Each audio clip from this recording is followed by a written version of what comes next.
ఉన్న బంగారాన్ని విడిపించి ఆ రోజు ఆన్లైన్ రేటుకే మేము కొంటాం. Sharma gold company. నమస్కారం, సుమన్ టీవీకి స్వాగతం. నవంబరు మాసం నవగ్రహాల స్థితిగతులు ఎలా ఉన్నాయి, నవగ్రహాల స్థాన చలనం ఏ రాశుల్లో జరుగుతుంది, ద్వాదశ రాశుల వరకు వాటి వల్ల ఎటువంటి ఫలితాలు ఏర్పడబోతున్నాయి, ఈ విషయాన్ని తెలియజేసేందుకు మనతో పాటు ఉన్నారు ప్రముఖ జ్యోతిష్య రత్న జ్యోతిష్య చక్ర వైభవ నిపుణ డాక్టర్ రాళ్లపల్లి రవికుమార్ గారు. గురుగారు నమస్కారం. నమస్కారం. గురుగారు, ద్వాదశ రాశుల వారికి నవంబర్ మాసం ఎలా ఉండబోతుందో తెలుసుకునే ముందు నవగ్రహాల సంచారం ఏ రాశుల్లో జరుగుతుంది, ఎలాంటి ఫలితాలను ఇస్తున్నాయో తెలియజేస్తారా? శరదిందు సమాకారే పరబ్రహ్మ స్వరూపిణి వాసరాపీఠ నిలయే సరస్వతి నమస్తుతే. సుమన్ టీవీ ప్రేక్షకులకు నమస్కారం. ముందుగా ద్వాదశ రాశుల్లో నవగ్రహాలు ఎక్కడున్నాయో తెలుసుకుందాం. ఈ నెల అంటే 17వ తారీఖు నవంబర్ దాకా రవి నీచ స్థానంలో ఉంటారు. తర్వాత కుజుడు కూడా మొత్తం ఈ నెల అంతా కూడా నీచ స్థానంలో ఉంటారు.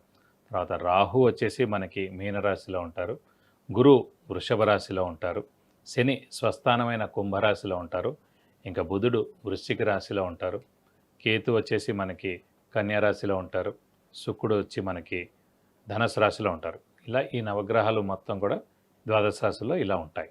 గురుగారు, ద్వాదశ రాశుల్లో మిథున రాశికి ఈ నవంబర్ మాసం ఎలా ఉండబోతుంది? తప్పకుండా. మిథున రాశి అనగానే మనకి మృగశిర 3-4, ఆరుద్ర 1-2-3-4, పునరుస్ 1-2-3 పాదాలు, ఈ నక్షత్రాల సమూహం అంతా మనకి మిథున రాశిలోకి వస్తుంది. ఈ రాశి వారికి ఫస్ట్ ఆఫ్ ఆల్ రాశ్యాధిపతి అయిన బుధుడు మనకి 6వ స్థానంలో ఉన్నాడు. సో 6, 8, 12 స్థానాలు అనేవి దుస్థానాలు అని చెప్పుకున్నాం. కాబట్టి బాగా కష్టపడితే కానీ పనులు జరగవు ముఖ్యంగా. అలాగే యోగకారకుడు పంచమాధిపతి అయిన శుక్రుడు యోగకారకుడు అయ్యి 7వ స్థానంలో బాగున్నాడు. సో 70% అదృష్టం అనేది బాగానే ఉందని చెప్పుకోవాలి. ఇక దైవబలం దైవానుగ్రహం సంబంధించిన గ్రహమైన గురువు మటుకు వ్యయ స్థానంలో ఉన్నాడు. సో ఖర్చు స్థానంలో ఉన్నాడు, నిద్రా స్థానంలో ఉన్నాడు. సో ఖర్చులు ఎక్కువగా ఉంటాయి, నిద్ర కూడా ఎక్కువగా ఉంటుంది, సో బద్ధకం కూడా ఎక్కువగా ఉంటుంది. ఖర్చులు మటుకు మంచి ఖర్చులు ఉంటాయి. ఎప్పుడైనా గుర్తుపెట్టండి, మన జాతకంలో కూడా లగ్నం నుంచి వ్యయ స్థానంలో శుభగ్రహాలైన చంద్రుడు కానీ బుధుడు కానీ గురువు కానీ శుక్రుడు కానీ ఉంటే కనుక మంచి ఖర్చులు ఉంటాయి. పాపగ్రహాలు ఉంటే కనుక అనవసరమైన ఖర్చులు, వేస్ట్ ఖర్చులు, అలవాట్ల కోసం ఖర్చులు, అనవసరమైనవన్నీ ఎక్కువగా ఉంటాయి. సో ఇప్పుడు రాశ్యాధిపతి మనకి బుధుడైనా కూడా మిథున రాశికి వ్యయ స్థానంలో గురువు ఉన్నందుకు, ఖర్చు స్థానంలో గురువు ఉన్నందుకు, శుభగ్రహం అయినందుకు శుభానికి సంబంధించినవే మన ఖర్చులు ఉంటాయని చెప్పుకోవాలి. అలాగే ముఖ్యంగా భాగ్యస్థానంలో శని ఉన్నాడు. శని మనం ఇందాక కూడా చెప్పుకున్నాం. మిథున రాశి అధిపతి బుధుడు, శని రెండు కూడా మిత్రులు అన్నమాట. కాబట్టి భాగ్యస్థానంలో కూడా శని ఆరోగ్యకారకుడు, ఆయుష్కారకుడు అయ్యాడు. అలాగే ఉద్యోగకారకుడు, ప్రొఫెషన్ కారకుడు కూడా అయ్యాడు. కాబట్టి మిథున రాశి వారు ఎవరైనా కూడా ఆరోగ్యం, ఆయుష్, అలాగే వృత్తి, ప్రవృత్తి, ప్రొఫెషన్, ఉద్యోగం కూడా చాలా బాగుంటుందని చెప్పుకోవాలి. దైవబలం మటుకు తక్కువగా ఉంది. దైవబలం తక్కువగా ఉన్నప్పుడు ఏంటంటే శుభకార్యాలు ఏమైనా కూడా ఆలస్యం అయ్యేందుకు అవకాశాలు ఉన్నాయి. అవ్వని ఏం కాదండి, ఆలస్యం అవుతాయి, పెండింగ్ ఉంటాయి. ఫర్ ఎగ్జాంపుల్ పెళ్ళి కుదురుతుంది అమ్మాయికి, నెక్స్ట్ ఏడాది చేసుకుంటామని అంటారు అబ్బాయి వాళ్ళు. సో అదన్నమాట. ఏదైనా సరే అలా పెండింగ్ అయిపోతుంది, లేట్ అయిపోతుంది. నెక్స్ట్ ఏడాది అంటే చేసుకోవాలా వద్దా, 1 year ఆగాలా వద్దా, అలా ఉంటుంది అన్నమాట ఇదంతా కూడా. అదే గురుబలం ఉందనుకోండి, వెంటనే కుదురుతుంది, వెంటనే 1-2 monthsలో వివాహం ఉంటుంది అన్నమాట. సో ఏదైనా సరే ఇలా ఆలస్యం అయ్యేందుకు అంటే శని బాగుంది, గురువు కొంచెం అంత కొంచెం ఎక్కువగా లేరు కాబట్టి, వీక్ గా ఉన్నారు కాబట్టి. సో విద్యార్థులు ఎవరైనా వాళ్ళ విద్య అభ్యసిస్తున్న వాళ్ళు, ఉద్యోగ ప్రయత్నాలు చేస్తున్న వాళ్ళు, వీళ్ళందరికీ ఎలా ఉంటుంది? అభ్యసించే వాళ్ళ మటుకు కొంచెం మిశ్రమంగా ఉంటుంది. ఎందుకంటే గురువు విద్య కూడా కారకుడు ముఖ్యంగా. సో గురుబలం ఉన్నప్పుడు విద్య చాలా బాగా వస్తుంది. సో మిథున రాశి వారికి పరిస్థితి ఏంటంటే మిశ్రమంగా ఉంది విద్యార్థులకి. సో బాగా కష్టపడితే కానీ గట్టెక్కరు అనే స్థాయిలో కూడా ఉందన్నమాట. కొంచెం బాగా కష్టపడాలి. ఎందుకంటే చతుర్థ స్థానం అనేది విద్యాస్థానం అయింది, గృహస్థానం అయింది, వాహన స్థానం అయింది, విద్యాస్థానం అయింది, తల్లి స్థానం కూడా అదే, అలాగే సౌఖ్యస్థానం కూడా అదే. సో ఆ విద్యాస్థానంలో మనకి కేతు ఉన్నాడు చతుర్థ స్థానంలో రాశి నుంచి. కాబట్టి విద్యలో ఆటంకాలు కానీ, విద్య ఆలస్యంగా రావడం కానీ, అంటే విద్యలో అయినా కష్టాలు కానీ ఏవైనా సరే ఉండేందుకు అవకాశాలు ఎక్కువగానే ఉంటాయి. నుంచి బాగా కష్టపడి చదవాలి విద్యార్థులు. శని బలం బాగుంది కానీ గురుబలం తక్కువగా ఉండడం, చతుర్థ స్థానం విద్యాస్థానంలో కేతు ఉండడం చేత విద్యార్థులు బాగా కష్టపడి చదివితే ఉత్తీర్ణత శాతం బాగా ఉంటుంది.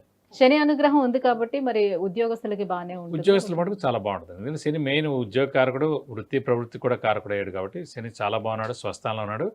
మిథున రాశి అధిపతి బుధుడికి శనికి మిత్రత్వం ఉంది కాబట్టి మిత్రస్థానంలో ఉన్నాడు. కాబట్టి భాగ్యస్థానం అయినా సరే ఖచ్చితంగా ఈ ఉద్యోగస్తుల మటుకు చాలా బాగుంటుందని చెప్పుకోవాలి. సో వ్యయస్థానంలో ఉన్నటువంటి గురువు ఎంతవరకు అనుకూలించే అవకాశం ఉంటుంది, ఎంత పర్సెంటేజ్ వరకు అనుకూలించే ఇప్పుడు మనకి రాశిలో ఉన్న వ్యయస్థానంలో ఉన్నా కూడా ఖచ్చితంగా 50% అండి, అంతే. 2, 5, 7, 9, 11 స్థానాల్లో ఉంటే 80%. ఇదే 2, 5, 7, 9, 11 స్థానాలు స్వస్థానం అయితే 90%. ఇదే 2, 5, 7, 9, 11 స్థానాలు మన రాశి నుంచి గురువు ఉంటే కనుక వాడు ఉచ్చ స్థానంలో ఉంటే 100% అని. అలాగే ఇందాక మనం ఏ దేవుడిని ఎక్కువ ఇష్టపడతామని కూడా చెప్పుకున్నాం కాబట్టి ఇప్పుడు మిథున రాశి గురించి చెప్పుకుందాం. మిథున రాశికి పంచమ స్థానాధిపతి శుక్రుడయ్యాడు. సో అమ్మవారంటే ఎక్కువగా ఇష్టం ఉంటుంది. అలాగే లాభస్థానాధిపతి కుజుడయ్యాడు. మేషరాశికి అధిపతి కుజుడయ్యాడు. కాబట్టి కుజుడు అంటే మనం శివుడిని అని చెప్పుకోవాలి. కాబట్టి సుబ్రహ్మణ్య స్వామి కూడా. సో శివుడు, సుబ్రహ్మణ్య స్వామి అమ్మవారిని ఎక్కువగా ఇష్టపడతారు మిథున రాశి వారు.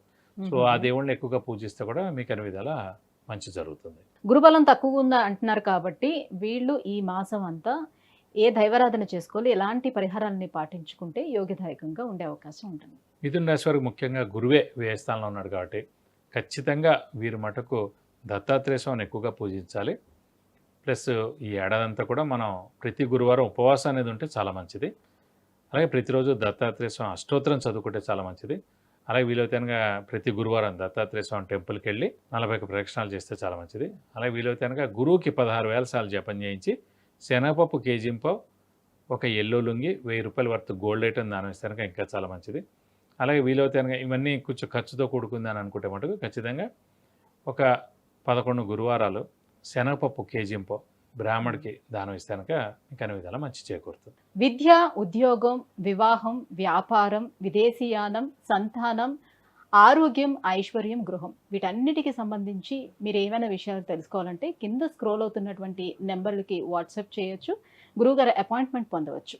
గురుగారు, నవంబర్ మాసంలో మిథున రాశి వారికి ఎలా ఉండబోతుంది, ఎటువంటి పరిహారాలని పాటించుకుంటే బాగుంటుంది, ఈ విషయాన్ని తెలియజేసినందుకు ధన్యవాదాలు. నమస్కారం.